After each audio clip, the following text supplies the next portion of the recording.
Hello folks, we're over at WhatCar again today. I'll put the link to this article in the video description. We're looking at what goes wrong with cars, the most common car faults, and this has been revealed on the back of their Motor Easy car reliability survey. One thing to point out at the start is this is car faults, common faults, not necessarily breakdowns. So some of these things are inconveniences rather than things that are going to leave you without a car.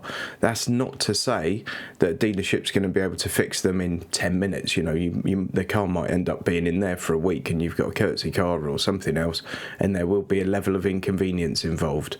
So these are the most common car fault, and this is based on responses from 16,000 people on faults that occurred on their cars in the last 12 months. And these results are only for cars up to 5 years old, okay? Give this one a thumbs up and we'll crack on. So number 14 is steering. That's a fault rate of 2.5%. Problems with steering system are rare on newer cars, and it's something that should still be fixed for free, especially if the car is protected by the manufacturer's warranty. Number 13 is the fuel system, fault rate of 2.8%.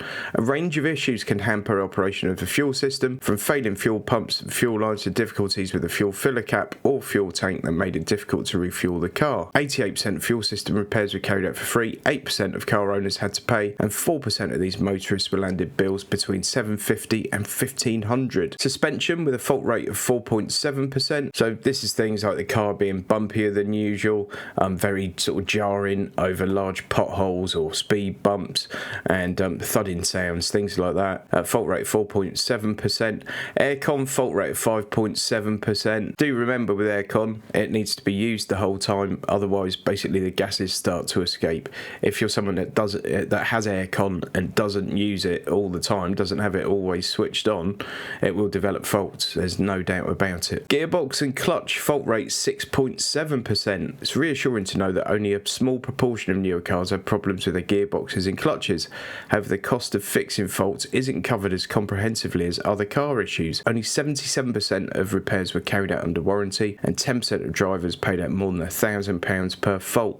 Surprisingly, manual gearboxes suffer more issues than automatic gearboxes, 11% versus 6%, and of the automatic cars with CVT gearboxes appeared to be more durable than those with a clutch, like DSGs and DCTs and all those kind of things. You're looking at 10% for those kind of automatic gearboxes versus 4% on CVT gearbox cars. I did a video on automatic gearboxes a while ago, and there's a link to that up there if you're that interested. Exhaust. Niggles with emissions and exhaust systems affect nearly 1 in 10 vehicles up to 5 years old, with many owners telling us their car's emission sensors have failed and need to be replaced. This is a really common problem. Cars have got so many different sensors in them nowadays, and exhaust systems in particular. I'm really not surprised to see that. Vast majority of work was done for free, but for those who did pay, most bills didn't top 300 quid. Interior trim, fault rate of 8.9%. Good news is virtually all problems were sorted free, hardly any bills exceeded 300 quid. 46% of problems were put right the same day. 27% of cars spent more than a week in the garage. Brake systems, 9.4%. That's quite high for brakes. Again, that's going to be lights coming up on your dashboard though. It's not going to be like your brakes suddenly fail on you. The most common gripes, brake discs wearing quicker than expected. Although most cars could still be driven, 47% of brake problems were solved in a day or less. 22% of cars took more than a week to put right. Most bills are less than 300 quid. Battery, fault rate of 10.8%. Car batteries have a tough job these days, providing power for the myriad of electrical systems in the latest models. No wonder then they have a fairly high failure rate. Unsurprisingly, nearly 40% of cars couldn't be driven. The best news is if you do have a broken battery on a newer car, that it's not likely to break the bank to put it right. Some 74% were fixed for free, and hardly any repair bills topped 200 quid. Infotainment and sat-nav, fault rate of 11.3%. Although car companies often exclude repairs from new car warranties, owners told us that 94% of the faulty cars were fixed for free. Those who did pay only had to pay out a few £100 in most cases. A third of the issues were sorted in a day or less, but 41% of cars spent more than a week in the dealership. Number 4 is the engine. 12.1%. It's surprising that such a major component is one of the most likely to go wrong on cars up to 5 years old. As you'd expect, these faults took 77% of affected cars off the road, and 43% of them spent a week or more in the garage. Only a fifth were repaired in a day or less. Warranty work was carried out on 85% of vehicles, but 7% of owners had to pay up to 750 quid, and another 7% more than 1,500 to get their cars fixed. What I would say is, if you've got a car that's only 5 years old, old, up to 5 years old, and it develops an engine fault, kick, scream, do whatever you need to do. If the dealership are not helping, go direct to the manufacturer.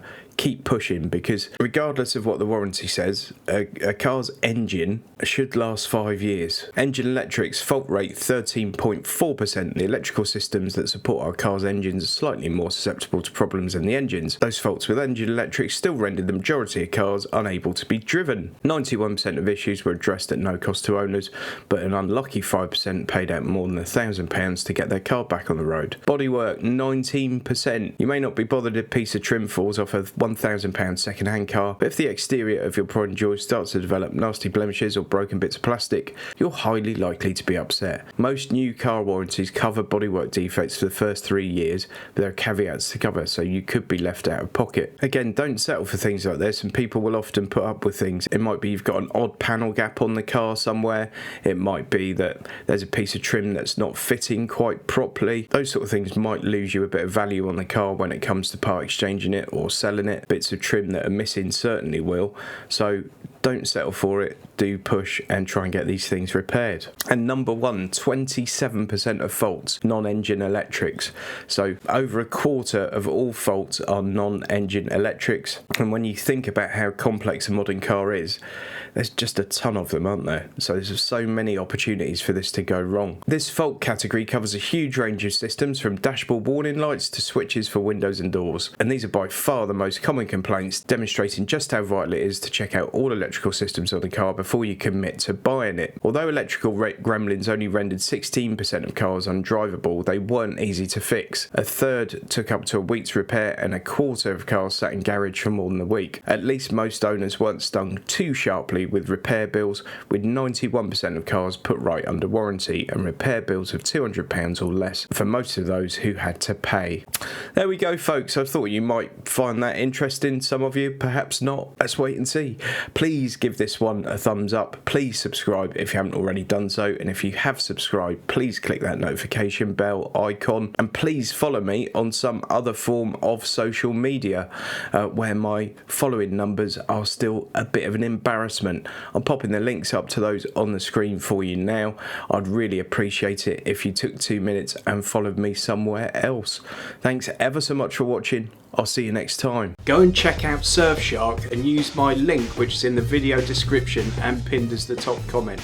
I've been using Surfshark for a couple of years now, and what it is a VPN.